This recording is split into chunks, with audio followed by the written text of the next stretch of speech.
मेरी class 10th 11th NEET JEE के students, आज हम फिर से आपके साथ कुछ इम्पॉर्टेंट पॉइंट शेयर कर रहे हैं।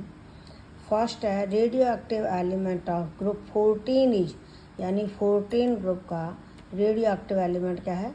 Isotope of carbon. कौन सा? C14, यानी कार्बन के 3 आइसोटॉप्स हैं, 12, 13, 14। तो C14 रेडियो एक्टिव है, जो रेडियो कार्बन डेटिंग में काम आता है, यानी ये फॉसिल्स की एज ज्ञात करने के काम आता है। अगला पॉइंट है thermal stability of hydride of group 16 element. Group 16 में कौन कौन से एलिमेंट्स हैं? Oxygen, sulphur, selenium, tellurium. इनके हाइड्राइड का ये फार्मूला है। इनमें सबसे ज़्यादा स्टेबल है वाटर, क्योंकि OH बॉन्ड स्ट्रॉन्ग है, ये सबसे ज़्यादा स्टेबल है। और TeH बॉन्ड सबसे वीक है, क्योंकि Te का एटॉमिक साइज बड़ा है, तो ये कम स्टेबल है।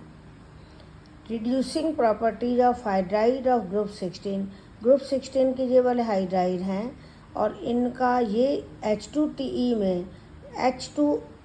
में TeH बॉन्ड वीक है, क्योंकि टैल्यूरियम का साइज बड़ा है, तो बॉन्ड वीक होने के कारण ये जल्दी हाइड्रोजन लिबरेट करता है, तो ये ज़्यादा रिड्यूसिंग एजेंट है।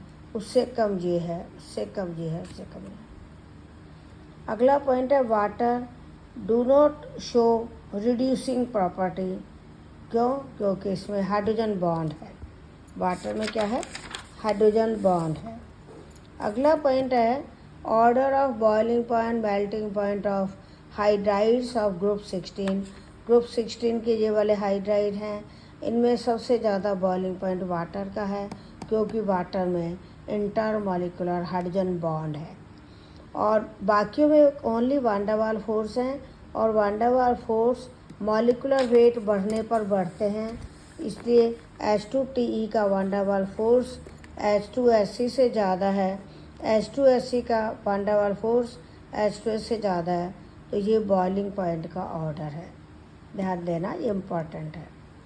वाटर के इलेक्ट्रोलिसिस से हाइड्रोजन आयन तो कैथोड पर जाकर हाइड्रोजन गैस देते हैं, OH आयन एनोड पर जाकर ऑक्सीजन गैस देते हैं। अब है मेटल्स के ऑक्साइड कैसे होते हैं? बेसिक। नॉन मेटल्स के ऑक्साइड कैसे होते हैं? एसिडिक। न्यूट्रल ऑक्साइड कौन कौन से हैं? NO, CO, water. सब ऑक्साइड कौन सा है? C3O2, जिसमें ऑक्सीजन कम है। एसिडिक ऑक्साइड ऑफ मेटल, ध्यान देना, मेटल्स के ऑक्साइड बेसिक होते हैं, लेकिन कुछ ऑक्साइड एसिडिक हैं, जैसे Mn2O7, CrO3, V2O5। ये एसिडिक क्यों हैं? क्योंकि इनमें Mn का ऑक्सीडेशन नंबर हाईएस्ट है, +7, क्रोमियम का है +6, वेनेडियम का है +5। ज़्यादा ऑक्सीडेशन स्टेट होने से ये मोर कोवालेंट हैं, मोर एसिडिक है। ये सब ऑक्साइड हम पहले भी आपको बता चुके हैं, इसमें कार्बन 3 है, ऑक्सीजन 2 ही हैं, और इसका स्ट्रक्चरल फार्मूला तुम कैसे बनाओगे? 3 कार्बन को डबल बॉन्ड से जोड़ना, इसका किनारे वाले कार्बन पर भी डबल बॉन्ड O लगा देना, और इधर वाले कार्बन पर भी डबल बॉन्ड O लगा देना, तो ये लीनियर स्ट्रक्चर है। ये हम इससे पहले वाले वीडियो में आपको शेयर कर चुके हैं। All the best, thank you. कोई प्रॉब्लम हो तो कमेंट में लिखना।